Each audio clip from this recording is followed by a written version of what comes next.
Hello bachcho, let's read the question. The question says the metal oxides that will show both acidic and basic characters. Option A K2O, option B Na2O, option C CuO, option D Al2O3. Let us check the key concept of the question. So there are two key concepts in this question. One is nature of oxides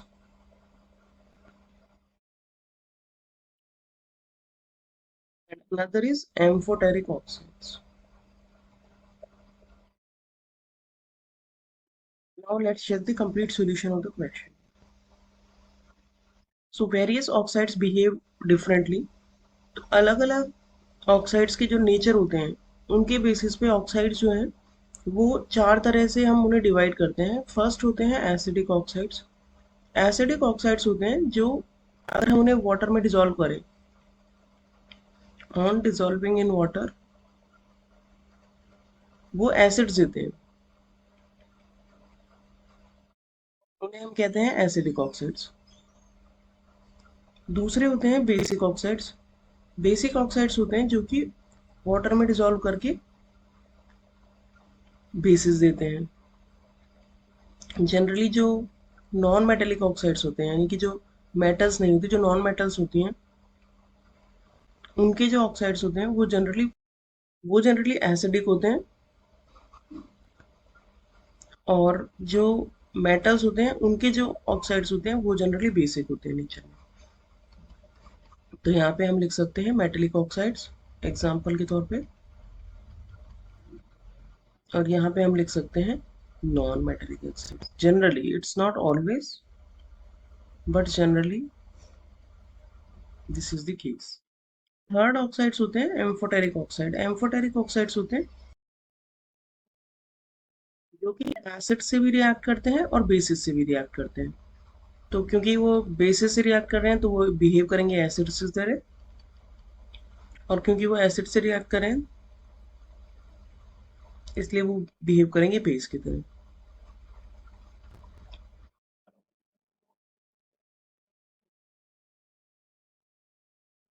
fourth होते हैं neutral oxide. कुछ neutral oxides भी होते हैं जो कि ना तो एसिड की तरह बिहेव करते हैं और ना ही बेस की तरह। वो होते हैं जो कि ना तो एसिड से रिएक्ट करते हैं, do not react with acids, और bases, do not react with acid and basis.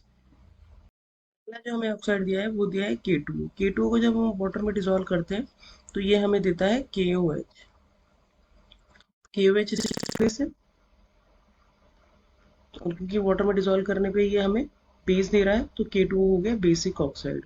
और वैसे भी जैसे हमने पढ़ा था जनरली जो मेटल ऑक्साइड्स होते हैं वो बेसिक ऑक्साइड्स होते हैं। दूसरा है N2O, Na2O सॉरी, Na2O जो होता है वो सोडियम ऑक्साइड। ये भी वाटर में डिसॉल्व करने पे हमें NaOH देगा। ये स्ट्रॉन्ग बेस है, तो स्ट्रॉन्ग बेस है तो ये भी हो गया हमारा, Na2O भी हो गया बेसिक ऑक्साइड। CuO, CuO को अगर हम वाटर में डिसॉल्व करें तो ये भी हमें देगा CuOH होल ट्वाइस। ये भी एक बेस हो गया, बहुत स्ट्रांग तो नहीं होता बट ये भी बेस हो गया। तो क्योंकि हमें ये बेस दे रहा है तो ये वाला ऑक्साइड भी बेसिक ऑक्साइड हो गया।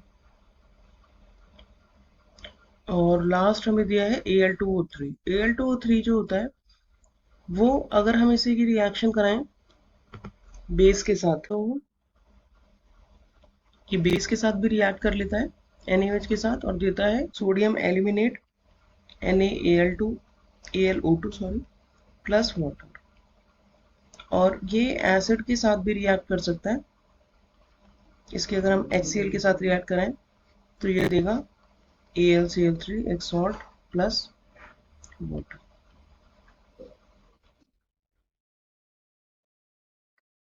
तो क्योंकि ये दोनों एसिड और बेस दोनों के साथ रिएक्ट कर रहा है इसीलिए जो Al2O3 होता है वो एक एम्फोटेरिक ऑक्साइड।